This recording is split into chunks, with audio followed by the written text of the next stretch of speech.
This was actually Chandra's idea. A couple of months ago, she asked me, what do you talk to your father about? Does he give the same advice at home that he gives on stage? I said, it's actually 10 times worse at home. He's actually much nicer on stage. So she said, okay, then when we do this whole event, why don't you ask him certain things that maybe he'll be willing to answer if you ask him? So I've made some notes. If I look at my phone, I'm clearly not texting and so on. I'm just looking at my notes, yeah?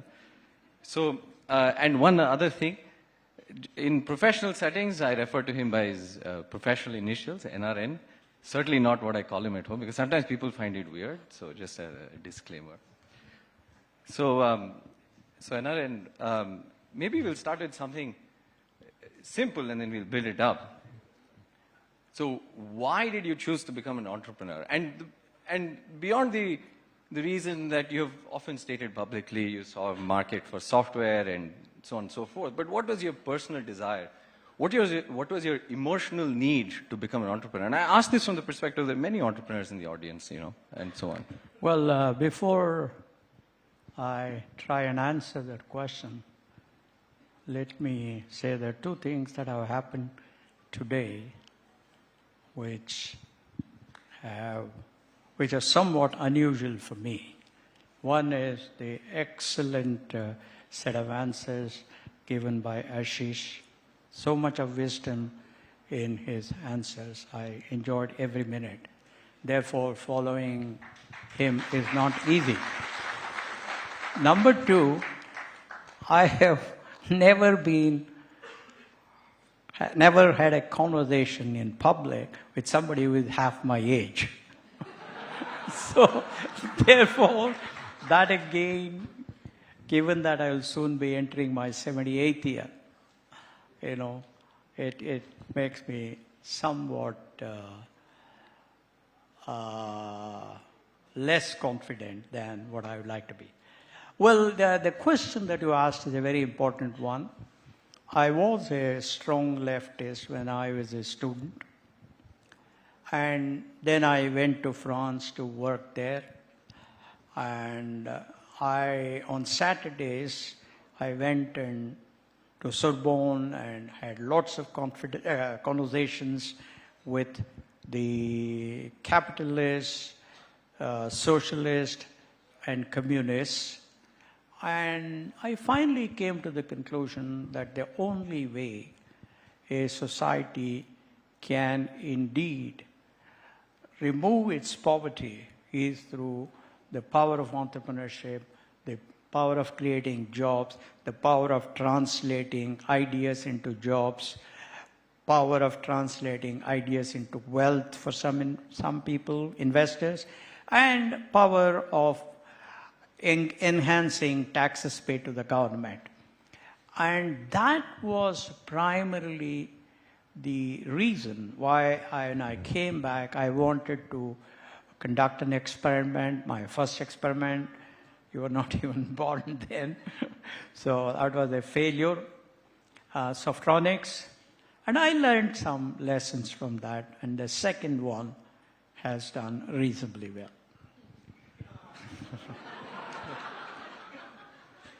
So, there is often, at least when you read the media, you feel there's an allure around entrepreneurs because if you're a very successful entrepreneur, you make money and so on. It's one side of life. Hold it to you, near you. Sorry, that's one side of life, the success that entrepreneurs see and so on. I would say it to anybody, not just because, okay, please, yeah. So, but can almost anybody become an entrepreneur, or are there certain traits that you feel one must inherently have, or an approach one must have to at least attempt to be an entrepreneur? Well, I think an entrepreneur must have many attributes, and I'll speak only about a few. First, he, as late Robert Kennedy, borrowing the words of George Bernard Shaw said, most people see things as they are and wonder why. I dream of things that never are and then say, why not? In other words, he or she must have the power of imagination. He or she must be comfortable with innovation. He or she must be comfortable with doing something unusual.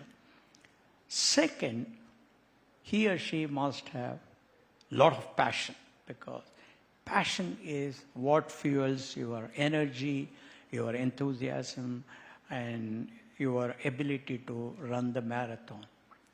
Third, the leader must have a very clearly articulatable value system. That's very, very important, because everybody looks up to the leader, everybody looks up to the founder. So therefore, his or her value system must be very clearly articulatable, and he or she must obviously lead by example.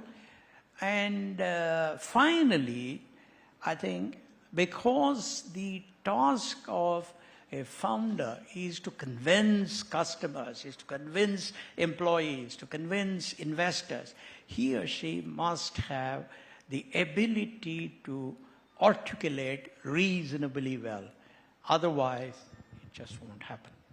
So then does the role of a founder change over time in an organization? Because what you just articulated is at the very beginning, but does that stay consistent? Does that change? Does that evolve? How does a founder's role in a company or in building an organization, how does that evolve? Well, in the beginning, it is all about imagining an idea whose differentiated business value to the customer is better than all other existing ideas. That's most important. Second, as I pointed out earlier, he or she must be able to articulate the power of his idea or her idea to various stakeholders to attract good employees, to attract customers. It's very, very difficult in the beginning because you almost have nothing to talk about. Third, he or she must, once again, I come back to the same thing, he or she must have high aspirations. He or she must have a lot of optimism, a lot of hope, because all around you are saying, nahi yaar, ye to nahi chalega. But it is the founder that has to sustain energy from inside and run the marathon. That is the initial part. The next part is selecting employees, some key employees, sometimes called co-founders, and what I call early adopters. And for that, as I pointed out earlier, your job is all about passionately articulating why you are going to change the world. Second, you have to use innovative methods to convince your customer that you, who has really nothing, is indeed better than backing somebody who has everything. You know, in 1983, when we went to MICO, we were competing with very powerful and rich people for the data center operation thing. I realized that the only plus I had was my ability to use mathematical modeling to demonstrate that our computer for data center was much better than the other fellows. So I used a book, which obviously you know, called Jean-Luc Bayard. He used to be a professor at University of Washington, Seattle. He had written a book on quantitative methods in computer architecture. I used that book and I made a presentation. My presentation was to be for 20 minutes. It went on for 8 hours. And I asked them, have my competitors given you this data? No. So I think the second phase, your responsibility is to use some smartness, to use your passion with customers, investors, and employees. And this is the time when you have to sacrifice very heavily. Because at that time, money is very little. Challenges are huge. And you have to sacrifice hugely in terms of being away from family, being away from loved ones, traveling, with minimal expenses, staying in hotels with minimum expenses, and economizing on every expense in the company. Of course, these days it's different, but I'm talking of the olden days. So that is another very important aspect in the building up stage. And the other aspect of entrepreneurial phase of any company is quick decision making. Everything you will have to take quick decisions. You can't say, I'll form a committee and the committee will come back, will give a report and then I will decide. No, you have to decide quickly. Next, every startup company must have only one leader. There cannot be two leaders. There cannot be three leaders. It's just one leader. I was very, very fortunate to have had such compliance by all my younger colleagues. Because one thing, that leader earns the plaudits, earns the loyalty of all the younger people, because he or she sacrifices more than other people. He or she works harder than other people. He or she takes much less salary or makes huge sacrifices in salary than other people, etc., etc. This is the entrepreneurial phase. The final stage comes, and that is called managerial phase. Once the managerial phase comes in, that is when you invite managers to create systems and processes, to create protocols, to invite independent directors, to have a good governance mechanism. And, of course, by somewhere around this time you would have got listed, then you have to provide quarterly results, and all of that. So this is how a founder metamorphosizes himself or herself over these phases. Right. And you said something very important that I think even the previous session they referred to. Anybody in this crowd who has started a company has had to recruit people. And when you don't have much to show, it's harder to recruit. So how did you recruit your first 6 or 7 colleagues? Well, first of all, I first had to decide what kind of people do I want to recruit. My focus was on competence, because if you don't have competence, then nothing will happen. Not much work will progress. So first is competence. Second is value system. Because value system is required because in the beginning, everybody has to trust implicitly everybody else. Nobody should say, when I'm sleeping, the other fellow is putting his hand in the till. Third, the only thing the employees of the company have are your words. There is no guarantee, nothing, whether this idea will take off or not. So in order to engender such a trust amongst the people that you recruit, you must be authentic.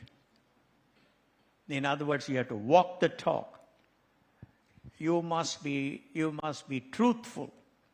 You must be trustworthy. You must demonstrate your passion. You must walk the talk. And once you do that and then create a dream, you would have already created a dream, and once you paint the dream in rainbow colors and talk about the good days that will come, If all of us do what is needed together as a team in unison, then there is a reasonably high probability of people buying your vision. And that vision, at the end of the day, must have something in it for everybody that is in the team. It cannot be that only, four of us will make a lot of money and rest of you will suffer. No, it just won't work. So you have to create a vision which is a win-win-win-win, that kind of stuff. And once you do that, then you have selected the right kind of people and you have convinced them through your passion, through your authenticity, through your storytelling, through the stories of all other wonderful entrepreneurs who have succeeded. And I think you are only enhancing the probability of success. Yes, but you were 35, 2 children, 80s India, No, you are not at born. Sorry, one on the way, one on the way. Oh, yeah. One child and one on the way. And if it didn't work, maybe you'd be a 40 or 42-year-old mid-level manager at most at that point in 80s India. I can't imagine there was a market for hiring a lot of those people in software those days. No. So the risk for you is very high. And then on the other hand, most of your initial younger colleagues were early 20s. They presumably had more options. So how did you convince, at least tell us one or two of them, how did you convince them that, hey, they should listen to this 35-year-old versus pretty much doing whatever else they wanted to do? Yeah. Look, I was the head of software at Patni Computer Systems Limited, and all these guys, I had hired them. Well, Chris was one person who was hired by Ashok Patni from IIT Madras, but the rest of them I had hired. And they were all 5, 6 levels below me. For example, Nandan I hired as a software engineer trainee. Shibu I hired as a software engineer. Dinesh I hired as a software engineer. Ashok Arora I hired as a software engineer trainee. Raghavan I had hired, etc., etc. Now, when I started out on this journey, they all knew that I was earning a much, much, much higher salary than all of them. Number two, they also, in some way, I was not talking as much as I do today, they realized by my action that I had a big dream. And I also talked to them about how there was going to be an extraordinary revolution in the US in terms of super mini computers and OLTP transaction monitors and relational databases on those super mini computers, how the departments of large computers and mid-level corporations and small corporations were going to embrace computing technology for commercial applications in a big way. And the US was going to be eternally short of technical manpower. And we in India had lots of youngsters who were smart but had no jobs. So therefore, I gave them a reasonably convincing argument that the future of this company would be better, because they also knew that I had failed in my first attempt. And I had explained to them that there was no market at that time because there were very few computers in India. I was looking at the domestic market. And therefore, when I gave this argument, they understood that we were going to look at exports. We were going to look at the most dynamic market in the world, the most competitive market in the world, etc. That's how it. Because I was talking to a couple of founders, and we have all had this experience where we have to actually convince parents of some of the folks saying, no, you should let your child join, it'll be okay, and so on. Was that experience true back then as well, or is that more of a recent phenomenon? We have to convince the family, hey, it's okay. I mean, I imagine it must be even harder then than now. You know, it's very interesting, Rohan. We were 8 children. My mother was always in the kitchen. Because we She cooked on wood stove. Morning 6 a.m. to night 9 p.m. And father took his government job too seriously. He was away in the office from 8 a.m. to evening 8 a.m. At home also there would be fellows waiting. So somehow that environment gave us a lot of freedom. They didn't ask us, what are you going to do? Have you eaten well? Have you slept well? These were not the questions my father asked. No, I meant in terms of the families of any of the people you had to recruit. Did you have to convince them and or their families or their friends, their social environment, that, hey, it's acceptable for you to go work at this unknown random company? I mean, I can't, in a market starved for jobs, that cannot be a simple decision. No, I will tell you. I'll tell you. I was very, very lucky in that I had the support of my wife, your mother. When I resigned on her birthday, I still remember 19th August 1976, I met her. I said, happy birthday, and then I said, I have resigned. But she smiled, as she always does, and she said, not an issue. We will live within whatever means we have. I will fully support you, and you will succeed. So I was away, in some sense, I was away from all the other people that you spoke about. The only person I was very friendly with was my friend, okay? And she was the only person in whom I confided everything that I wanted to do.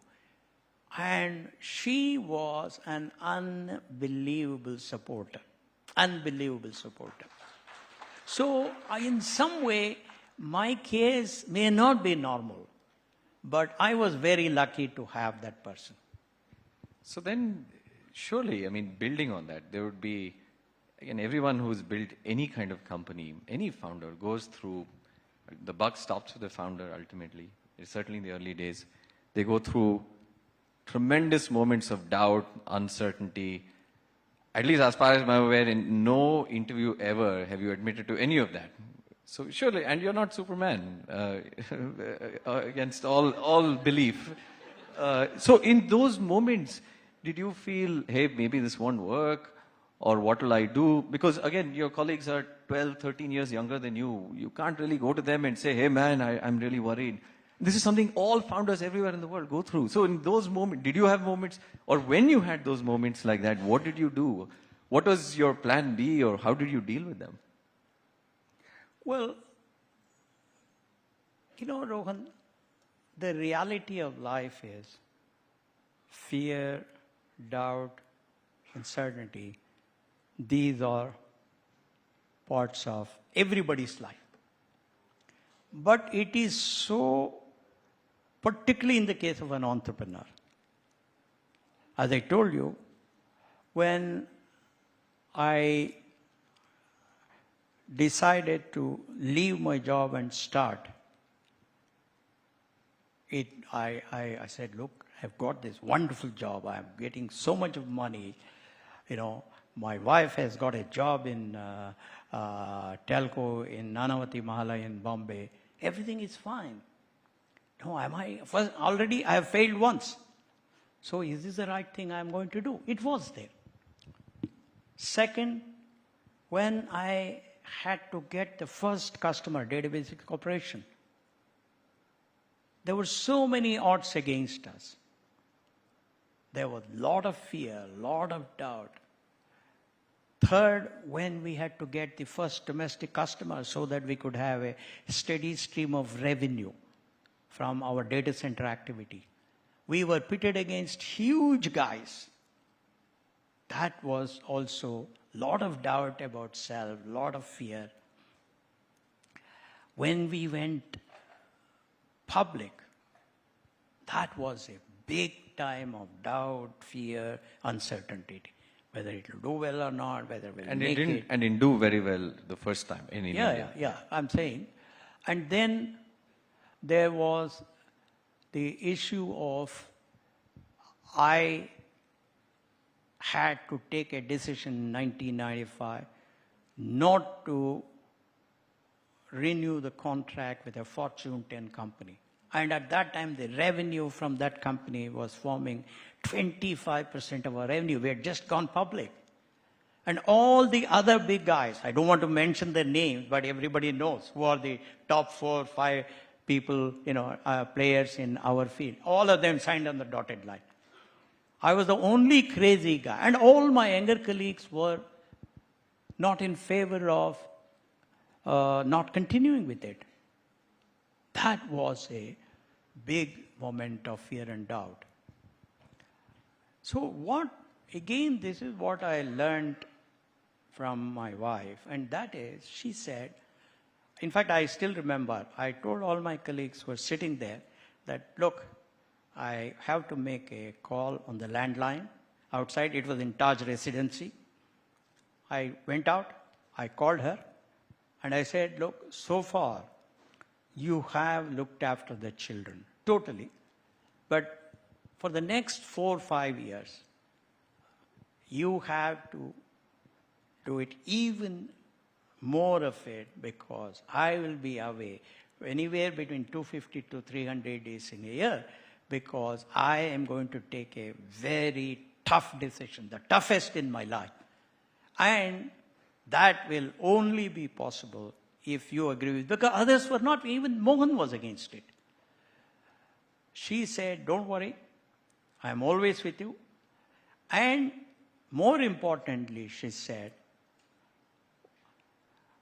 there are times when logic doesn't hold good. There are times when you have to transcend logic and embrace faith. And that is the time when your belief in God will all fructify, because as Bhagavad Gita says, karmanadhikaraste and all of that. That is, do whatever you are supposed to do to the best possible way, in the best possible manner, and leave the rest to God. So I think in some way, in the time when all of you have fear, doubt, and uncertainty, do the best that you can do.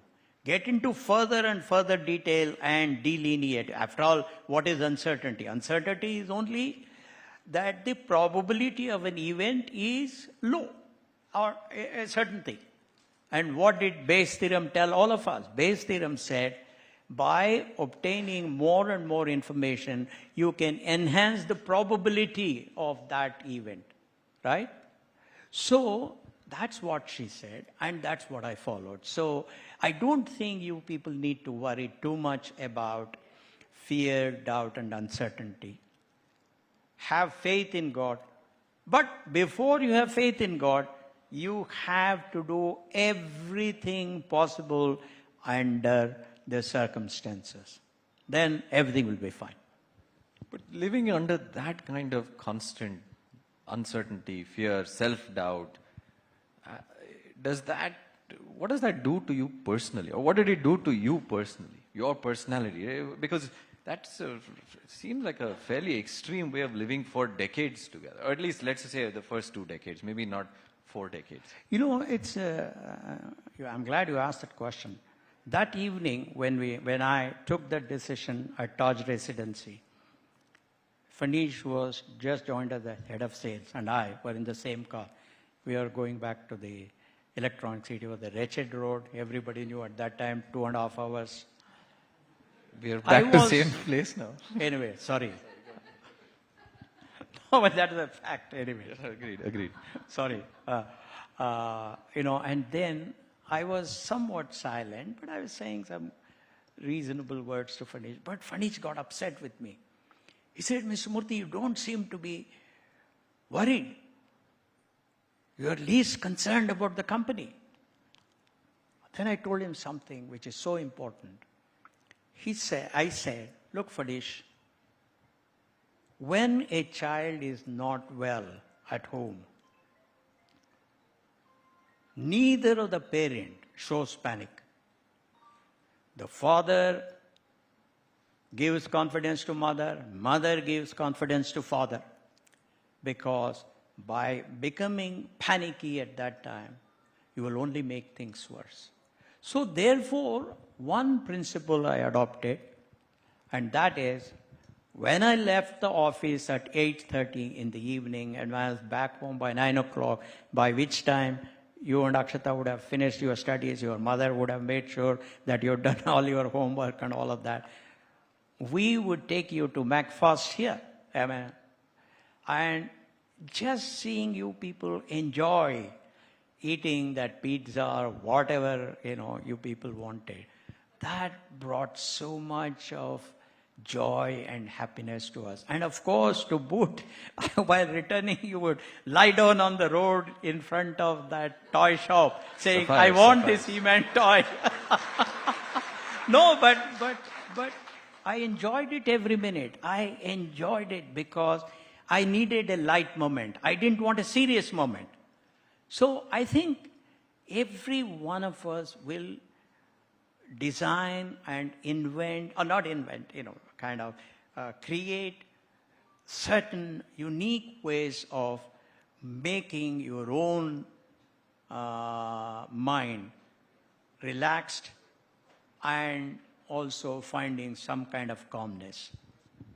I'm just checking. I don't know how much time we have left. The monitor doesn't show me either. So can someone cue me? No, I don't want to hold the next speaker. I know there's a next event. So Chandra, maybe you'll cue me? Oh, wow, okay, fine.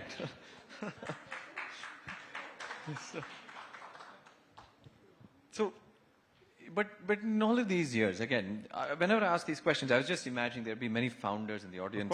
Of course. I mean, I'm projecting some of my own experience being founder as well, certainly in this conversation, asking these questions. So you go through these moments, tremendous moments of uncertainty and doubt, self-doubt, and so on. But during that, how do you keep your team together? How do you keep them still believing? And I don't just mean, your 6 younger colleagues, your co-founders. I meant, maybe there are 50 or 100 or 300 or 400 people. How do you keep them still believing? That is where... Because inside, you will have tremendous self-doubt, but you have to now project confidence to a larger group. No, that's what parents do. That's the primary job of parents, to bring a certain sense of calmness to the environment at home, to encourage the children, to tell them that there is no problem, right? So therefore, what I would do was to crack jokes in the office and to start on something new. I mean, it may not be very strategic, but something new, and then talk to them about how other people have gone through bigger problems than we are going through, how God is with us, and then I would tell them, look, last night I went to Raghavendra Swami Mutt.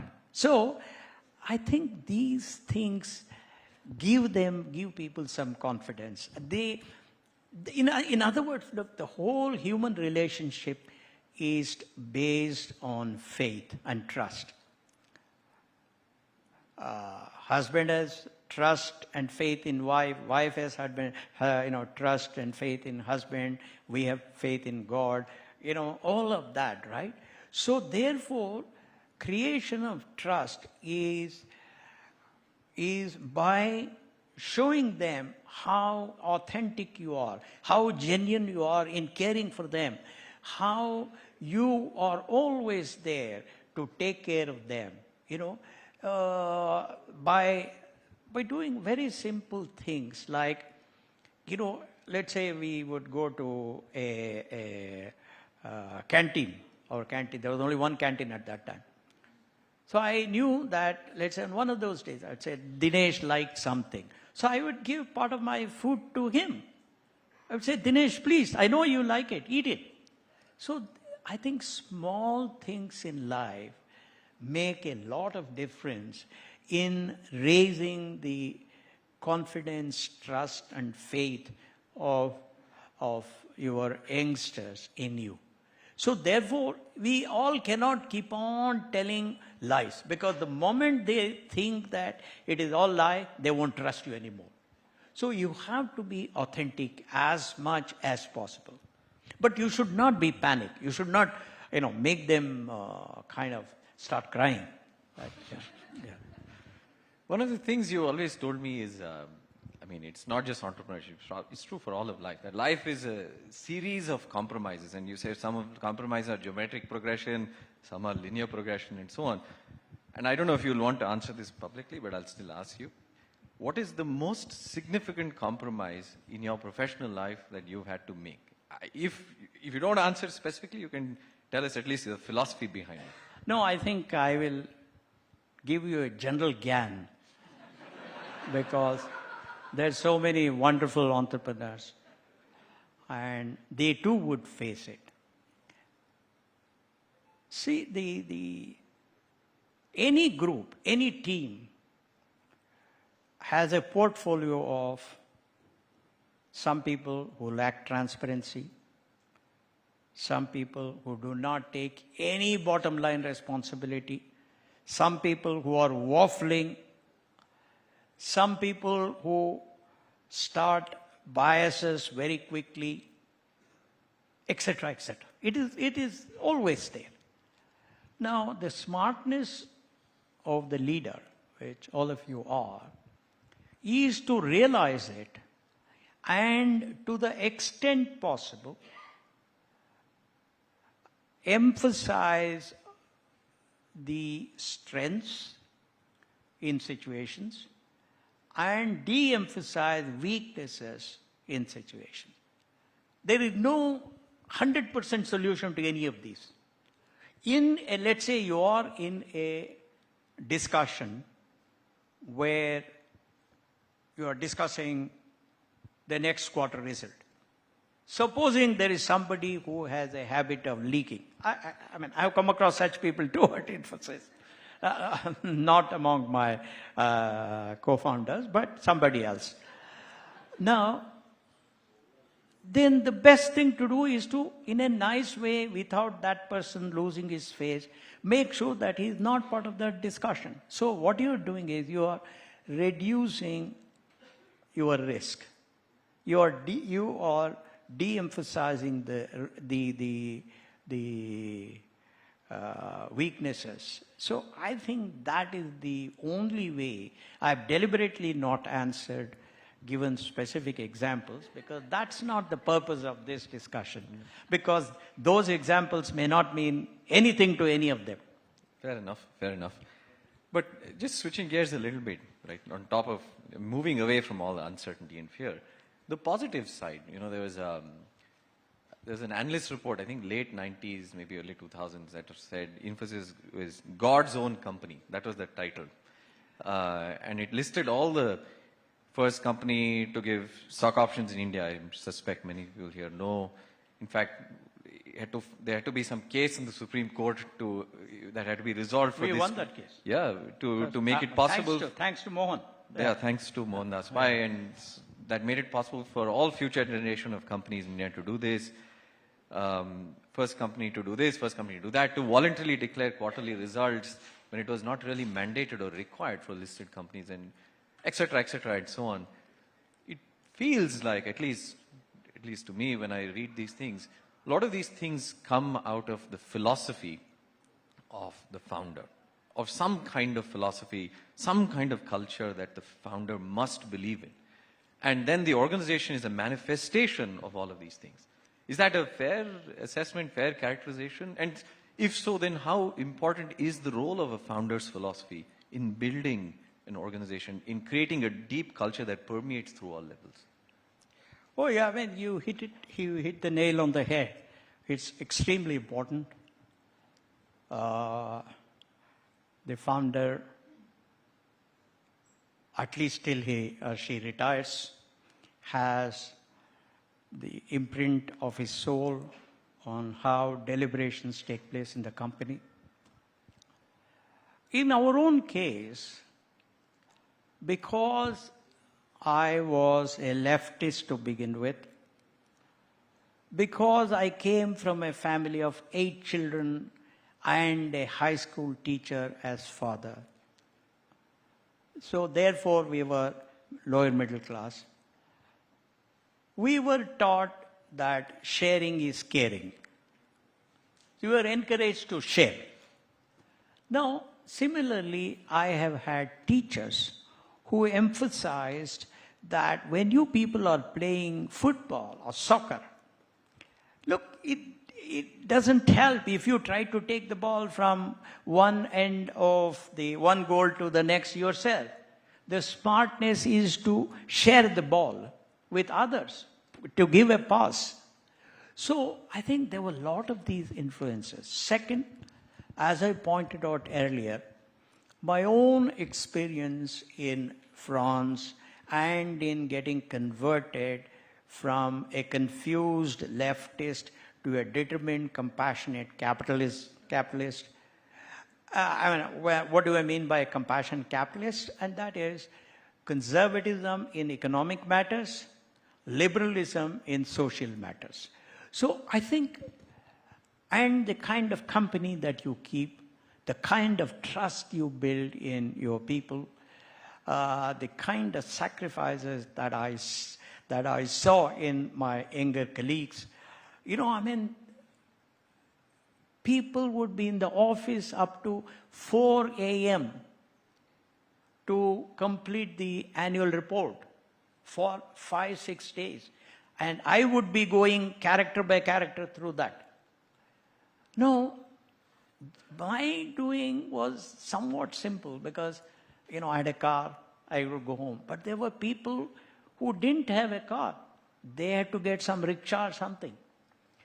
So when you see such examples of commitment to the company, my view was that the best way of deriving happiness and joy is to share whatever little fruit is coming out of this exercise with as many people as possible. That is why we distributed as much as $20 billion amongst our people. And so I think it is a combination of all these. And therefore, I think, for example, punctuality. I would be there in the office at 6:20. So at that time, people realized it. So people would always come on time. I did not have to tell anybody, Bhaiya, you have not come on time. No, because your actions speak louder than your words. And, excellence. I would go and visit toilets. People knew that this guy is visiting toilets to make sure it's clean. So automatically, it gave a lot of importance to the janitors who cleaned the toilet. It increased their pride in their work, and it gave a message to other people. So I think in some way you're right, Rohan, that the founders have the potential to leave their footprint on the company, to meld their soul with the soul of the company.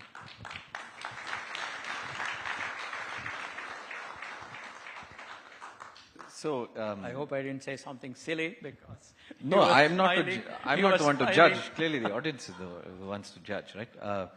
No, but this is in addition to the stock options and so on for everyone, but also at a personal level, right?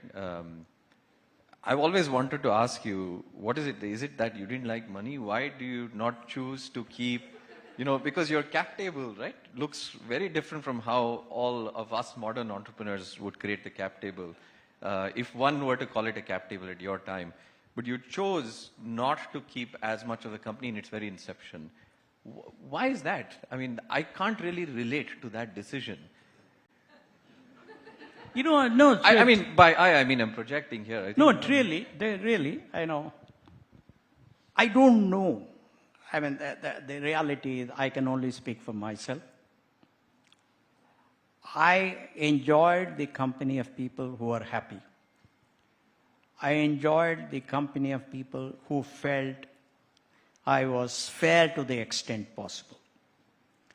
I enjoyed the company of people who thought that it was their company. I enjoyed the company of people who showed more enthusiasm than me in many ways. So I knew that in order to do that, I cannot say that I will keep the major percentage and then you guys do that. That is my personality. I'm not saying there's anything right or wrong about it. These are all personal philosophies. And as I told you,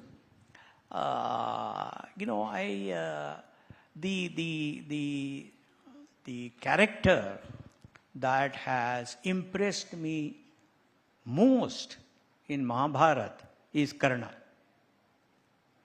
Nobody else. Because of his generosity.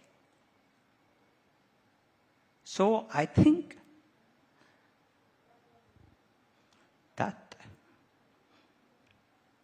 that's the way that I grew up. Right.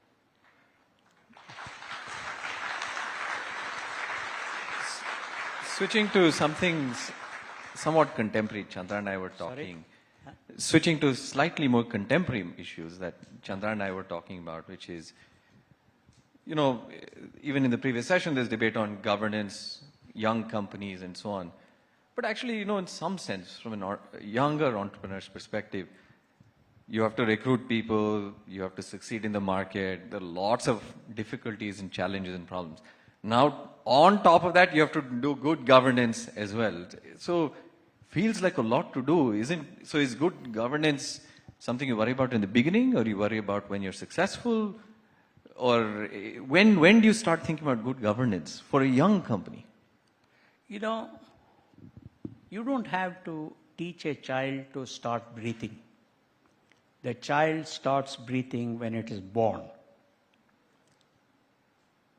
You don't have to teach a child to cry when it is hungry. It automatically asks, in its own way it cries, and you have to give food. So I think there are certain characteristics of human beings which are best acquired from very early days. And that happens because of family, because of early teachers, because of the environment you live in, because of the philosophy that you have imbibed, in my case, compassionate capitalism, because of the role models that you have had. So I think somehow it is very difficult for me to say that I will start good governance once I have become a $20 billion company. I think that is... So you say it's a philosophy that you either imbibe or you don't. Yeah. It's just a way of life. Yeah. Got it. The last section, yes, that's actually helpful. Yeah. Since you're talking about, the importance, for example, of good governance or other things, these are philosophies that one accumulates through one's life experiences. Yeah. What is perhaps, maybe you can share one example, either from your family, your friends or teachers, because you refer to these three stakeholders quite regularly. One example from your early life that you believe has influenced how you have led your life in a professional setting, but you learned perhaps early on. Well, I think it was my high school headmaster in Mysore city. He was extremely strict, very, very strict. Now, he was teaching us chemistry, and that was the last class of the day. For 4 p.m. to 5 p.m. And I was sitting in the front bench. And that day, he was conducting an experiment where he needed to put common salt into a test tube. And he was being very, very careful about the amount of common salt that went into the test tube. I had a friend of mine called Anant Srinivas Prasad who was sitting next to me, and he burst out laughing. So Mr. K.V. Narayan stopped the experiment. He came to our front bench and he said, "Young man, what is so funny about what I was doing?" You see, children are generally more honest than elderly people. They have still not acquired the art of lying convincingly. Anant Srinivas Prasad said, "Sir, you are extremely stingy with common salt, which is so inexpensive." That's why I laughed. And then he said something which has lived with me even today, and that is, he said, "Young man, this common salt belongs to this community called Shadavilas High School. It belongs to you, it belongs to me, it belongs to all the 50 students in this class, belongs to all the students in this high school, it belongs to every teacher, every staff. Therefore, I have to treat this common salt with utmost respect." And he said, on the other hand, 5 o'clock our class is finishing. Please come with me to my house. I will give you a glass full of common salt free because that's my personal property. You know, Rohan, you remember Sudha telling a story about my foolishness or idiosyncrasies at 40th year of Infosys. I think you were there, right? I think some of these things stick in your mind. They don't go away. They form indelible mark on your psyche. The whole Infosys was run on that principle. That is, put the interest of the community ahead of your personal interest in everything you do in the short and medium term, and you will be a winner in the long term. So I think that is one thing that has stuck with me, and I think it will be there till I, go away. Yeah. And last question, and then we are done. So is it ultimately destiny or is it luck for an entrepreneur? You know, I am a very traditional person. I believe in God. Whatever that be, I don't want to enter into arguments with people. I have derived a lot of value from faith because I have been in a lot of situations where I could use logic, and I'm not bad in using logic, reasonably good. But in spite of it, I couldn't find an answer in logic. And that's when I pray, and that has given me a lot of strength. And as I think it was either Emily Zola or Louis Pasteur who said, when God is shy to announce his presence, he comes in the form of chance. Therefore, luck is extremely important. You know, and there are so many classmates of mine who are smarter than me. But they didn't have the luck to be where I was. So I think luck is very, very important. Luck also, once you believe in luck, it also brings a little bit of humility in you. So I believe in luck. Great. With that, we're done. Thank you.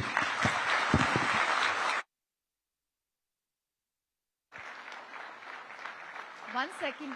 Mr. Murthy, I'm going to request